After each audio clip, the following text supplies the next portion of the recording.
पाकिस्तानी बहनों और भाइयों, कौमों के ऊपर मुश्किल वक्त आते हैं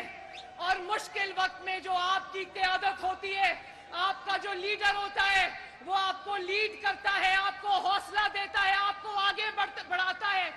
आपके सामने ढाल बनकर खड़ा होता है,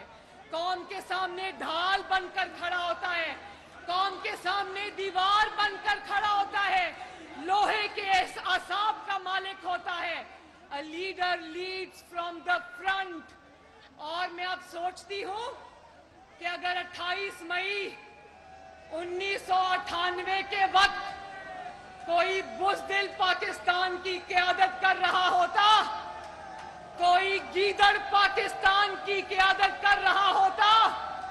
तो उधर भारत धमाके कर रहा होता, इधर हमारा जो लीडर होता अगर गीदड़ होता तो मुंह पर